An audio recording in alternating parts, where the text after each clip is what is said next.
বিস্তৃত জলরাশির মাঝে দিগন্ত রেখায় সবুজের আলপনা, শান্ত জলরাশির সাথে ভেসে বেড়াচ্ছে শরতের সাদা মেঘের ভেলা। এটি দেশের বৃহত্তম জলরাশি চলন বিল। প্রাকৃতিক সম্পদে পরিপূর্ণ এই বিলটির বর্ষা এলেই বিশালতা বৃদ্ধি পায়। পানিতে টইটুম্বুর হয়ে ওঠে পুরো বিল এলাকা। আর 2 থেকে 3 মাস এই বিলকে কেন্দ্র করেই জীবিকা নির্বাহ করে কয়েক লাখ মানুষ। জ্যৈষ্ঠ আষাঢ় মাসে পানি আসার সাথে সাথে হলো রিং জাল, তারপরে দোয়ার, এইগুলো দিয়ে মাও মাছ মারিয়ে সাফ করে হেলায়। বিলে কচুরিপানা দিয়ে ভরে যাচ্ছে এবং হলো শামুক ও ঝিনুক নিধন, এ কারণে হলো জীব বৈচিত্র্যের উপর প্রভাব ফেলছে। চায়না কিছু জাল আছে, বাদাই জাল, এগুলো দিয়ে আষাঢ় মাসে দেখা যাচ্ছে পোনা মাছগুলো, মা মাছগুলো ধরে নিচ্ছে। জায়গায় জায়গায় বাঁধ দেওয়া হচ্ছে, অবৈধ নির্মাণ করা হচ্ছে।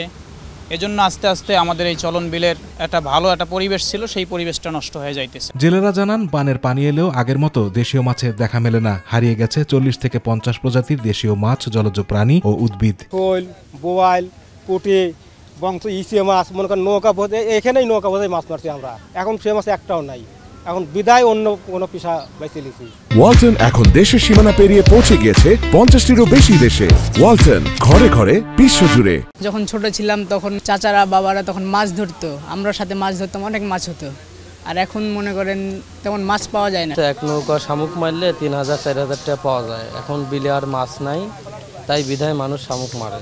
তারাশের কোন্দুইল এলাকায় প্রতিদিন বসছে শামুকের হাট। রাতভর জাল দিয়ে শামুক নিধন করে এই হাটে প্রতি বস্তা শামুক বিক্রি হয় 200 থেকে 300 টাকায়। শামুক মারি তা ধরেন 20 বস্তা 25 বস্তা করে, আগে বেচছি 220-30, এখন দাম কমে গেছে। চলন বিলে আমরা সবাই যাইলে পরিবার আমরা মাছ মারতাম, এখন ধরেন মাছ শাক নাই, এই কারণে আমরা বাধ্যমূল্যকে শামুক মারা বেছে নিচ্ছি। চলন বিল এলাকায় বিভিন্ন স্থাপনা নির্মাণ করায় দিন দিন সংকুচিত হচ্ছে বিলের আকার, যার প্রভাব পড়ছে বিলের পরিবেশ ও জীববৈচিত্র্যে। শামুক ঝিনুকটা যদি মানুষ আহরণ করে অন্য কোনো কাজে ব্যবহার করে, সেটা থেকে কিন্তু মাটির একটা যে ভারসাম্য, সেটা সম্পূর্ণটাই নষ্ট হয়ে যায়। আর ভারসাম্য নষ্ট হলে, এক সাইড থেকে নষ্ট করলে, সেটার যে ইফেক্ট চারদিক দিয়েই পড়বে। শামুক ও ঝিনুক আহরণের একটা বিষয়, এটা হচ্ছে যে আমার কাছে এই তথ্যটি সুস্পষ্ট ছিল না। সেক্ষেত্রে যদি এরকম কোনো বিষয় সামনে উঠে আসে, সেক্ষেত্রে আমরা ব্যবস্থা নিব। কারণ যদি ব্যাপক হারে এটা উত্তোলন করা হয়, তাহলে সেক্ষেত্রে প্রাকৃতিক যে ভারসাম্য আছে সেটা কিন্তু বিনষ্ট হওয়ার একটা সম্ভাবনা দেখা দিচ্ছে।